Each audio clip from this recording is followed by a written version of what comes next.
Hello everyone, welcome back to my channel. आज के अपने इस वीडियो में हम डिस्कस करेंगे कोशिका विज्ञान साइटोलॉजी के बहुत इंपॉर्टेंट क्वेश्चंस को।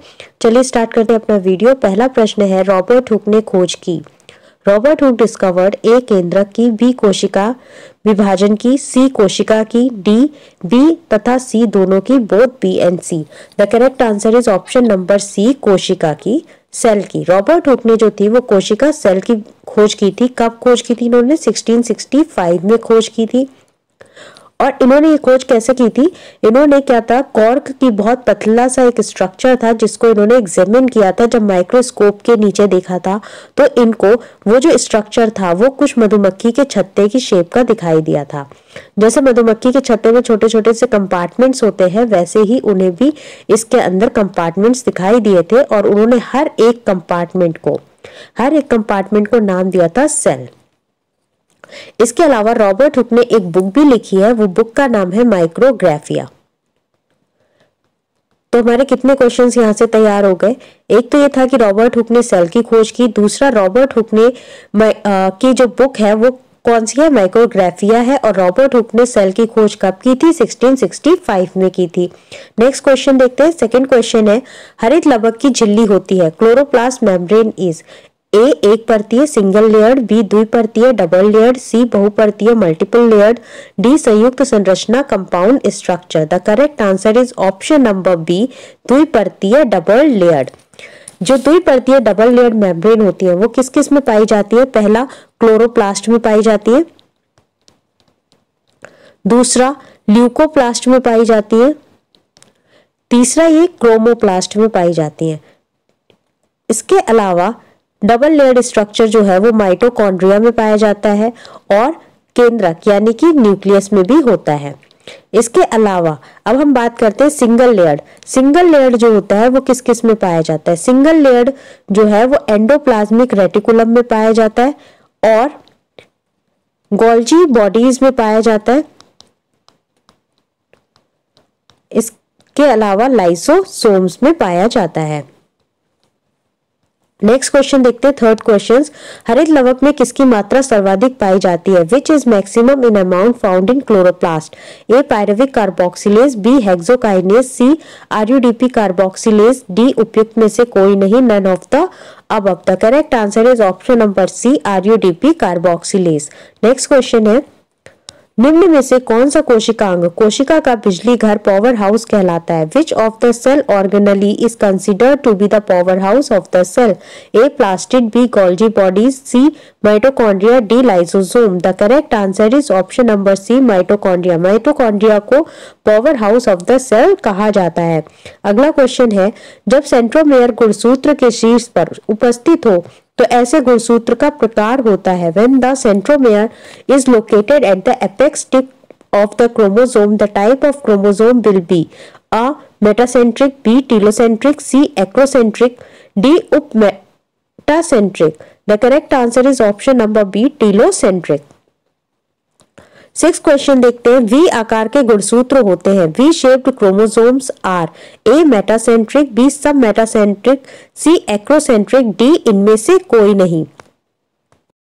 इसका सही जवाब है ऑप्शन नंबर ए, मेटासेंट्रिक।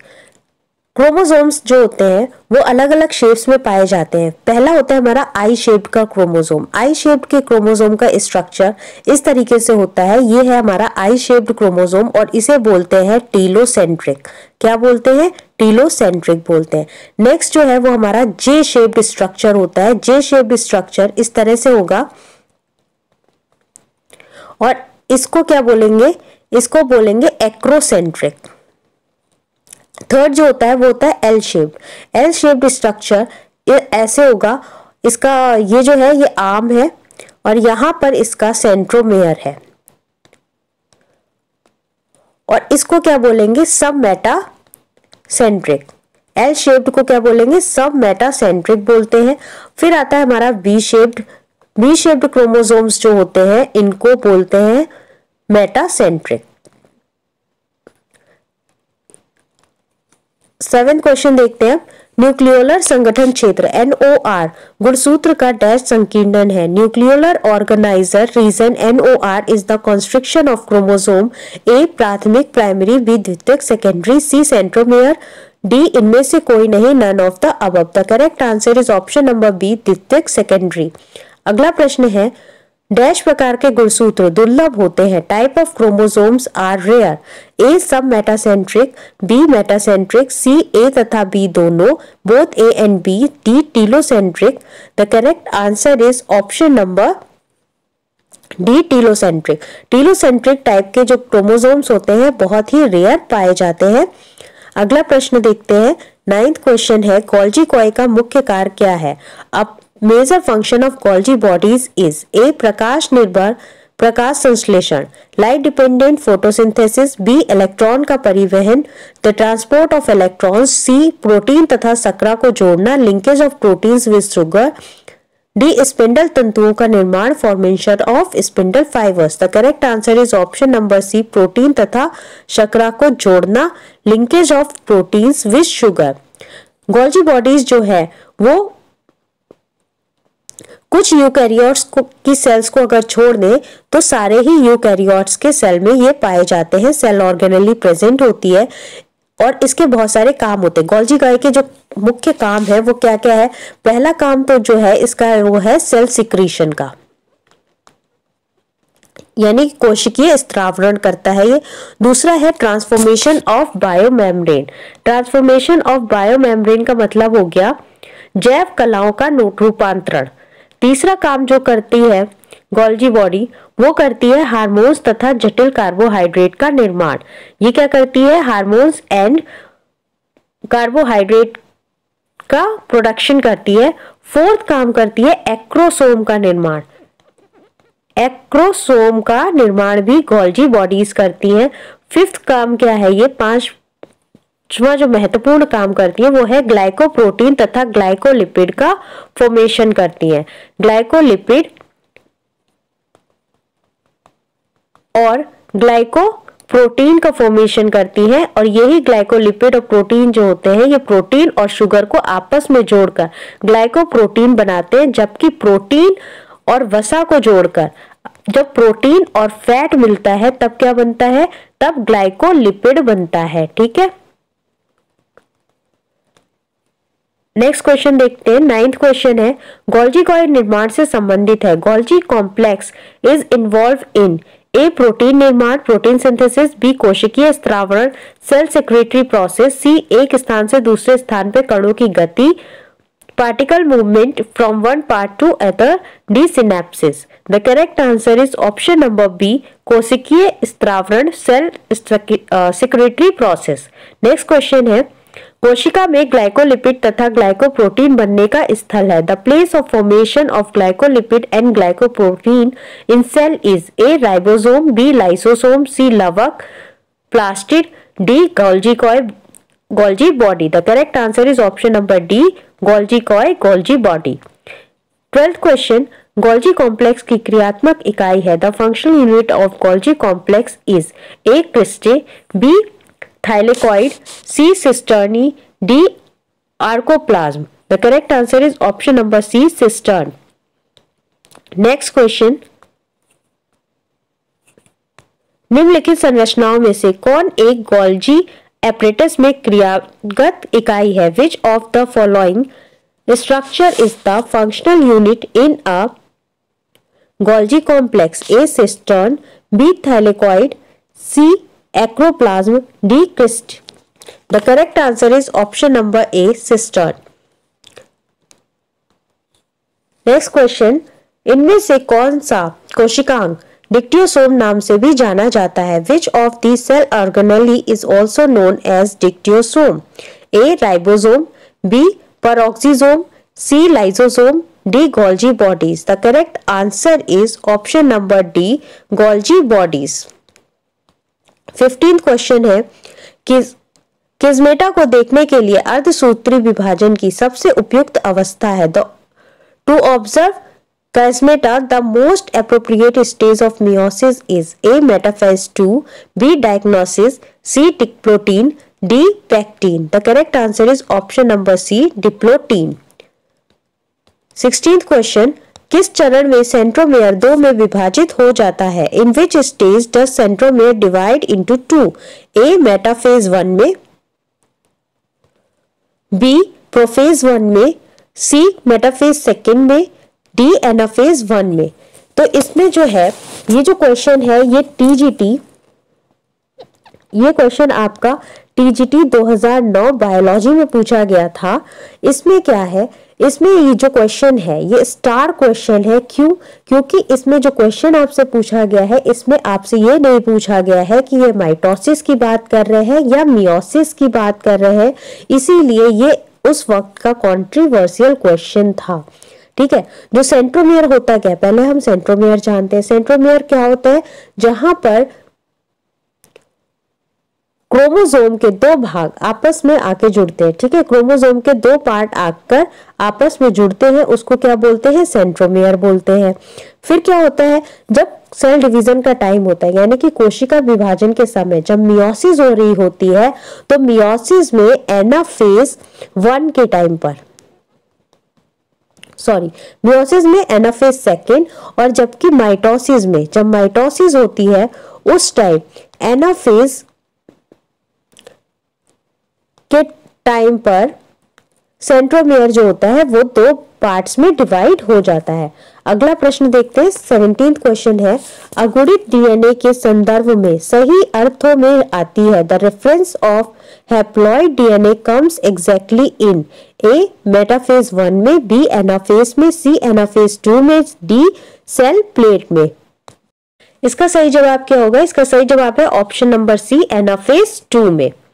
अगला प्रश्न है, गुणसूत्र का आकार भली भांति देखा जा सकता है। The structure of chromosome can be best seen at A metaphase में, बी एनाफेज में, सी प्रोफेज में, डी टेलोफेज में। The correct answer is option number A metaphase में।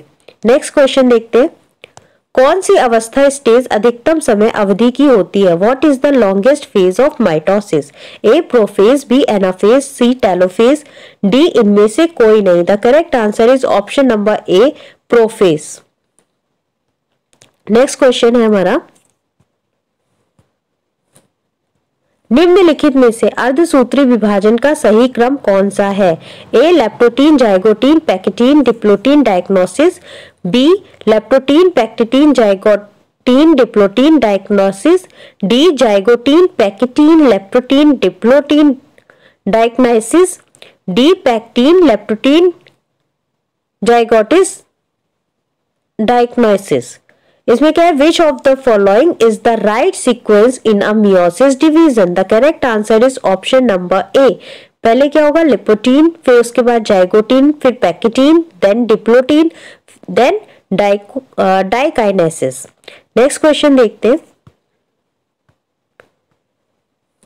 21st क्वेश्चन है, सर्वप्रथम अर्धसूत्री विभाजन खोजा गया। Meiosis was first observed by A कॉस्टेव द्वारा, बी पॉटर द्वारा, सी फॉर्मर और मुरे द्वारा, डी कॉलिकर द्वारा। The correct answer is option number C Farmer और मुरे द्वारा। 22nd क्वेश्चन, निम्न में से सही कोड को चुनिए जो अर्धसूत्री विभाजन के प्रोफेज अवस्था को सही क्रम में प्रदर्शित करते हैं। Choose the code listed below distinguish the correct sequence of mitotic prophase. A diplotene, B leptotene, C diagnosis, D pectin. The correct answer is option number B. तो इसमें क्या है? ऑप्शन नंबर बी का आंसर क्या है? B D A C. तो सबसे पहले लेप्टोटीन बनता है, उसके बाद क्या बनता है? पैक्टिन बनता है। ये मैंने आपको पिछले क्वेश्चन में बताया था, ये वही क्वेश्चन है जिसको चेंज करके दे दिया है। 23rd क्वेश्चन है, डिप्लोटीन संबंधित है। डिप्लोटीन इज रिलेटेड टू ए समसूत्री विभाजन से माइटोसिस, बी अर्धसूत्री विभाजन से मियोसिस, सी प्रोफेज 1 से प्रोफेज 1, डी बी तथा सी दोनों से, both B and C. The correct answer is option number D B and C दोनों से, both B and C. Next question देखते हैं। 24th क्वेश्चन, अर्धसूत्री विभाजन में समजात गुणसूत्रों की जोड़ी बनती है। In mitotic division pairing of homologous chromosomes takes place at A leptotene अवस्था में, बी जाइगोटीन अवस्था में, सी पैकेटीन अवस्था में, डी डिप्लोटीन अवस्था में। The correct answer is option number B, zygotene अवस्था में। जाइगोटीन स्टेज में अर्धसूत्री विभाजन यानी कि मेयोटिक डिवीजन में होमोलोगस क्रोमोसोम्स की पेयरिंग होती है। 25th क्वेश्चन है, अर्धसूत्री विभाजन की किस अवस्था में सिनेप्सिस होता है? In which stage of meiosis does synapsis takes place? A leptotene, B pachytene, C zygotene, D metaphase 1। The correct answer is option number C, zygotene. 26 question देखते हैं, संयुक्त सूत्र युग्म अर्धसूत्री विभाजन की किस अवस्था में पाया जाता है?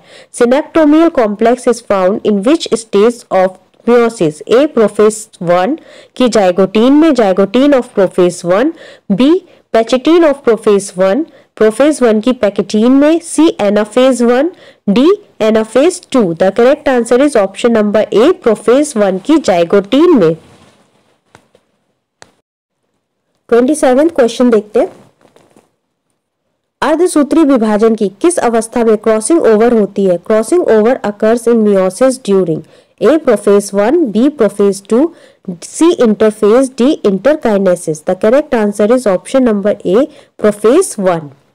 28th क्वेश्चन है, अर्धसूत्री और सूत्री विभाजन एक दूसरे से भिन्न है क्योंकि अर्धसूत्री विभाजन में meiosis and mitosis are unlike each other because in meiosis A समजात गुणसूत्र जुड़े बनाते हैं और उनके भागों का आदान प्रदान होता है। Homologous chromosome pair and exchange parts, B गुणसूत्रों की संख्या आधी हो जाती है, chromosome number is half, C निर्मित केंद्रक समान नहीं होते, the 4 nuclei are not identical, D उपयुक्त सभी सही है, all are correct. The correct answer is option number D, उपयुक्त सभी सही है, all are correct. 29th question है, अर्धसूत्री विभाजन पाया जाता है, मियोसिस अकर्स इन ए सभी कायिक कोशिकाओं में, ऑल सोमेटिक सेल्स, बी सभी जनन कोशिकाओं में, ऑल जर्म सेल्स, सी युग्मकों में गैमेट्स, डी शुक्राणुओं में, in sperms. The correct answer is option number B, सभी जनन कोशिकाओं में, all germ cells. Next question है 30 क्वेश्चन है हमारा, क्वेश्चन नंबर 30, एसिटोकार्मिन का इस्तेमाल किसमें भेद करने के लिए किया जाता है? Acetocarmine is used to differentiate between A anaphase तथा telophase, anaphase and telophase, B समसूत्री तथा अर्धसूत्री विभाजन, mitosis and meiosis, C prophase और metaphase, prophase and metaphase, D euchromatin तथा हेट्रोक्रोमेटिन।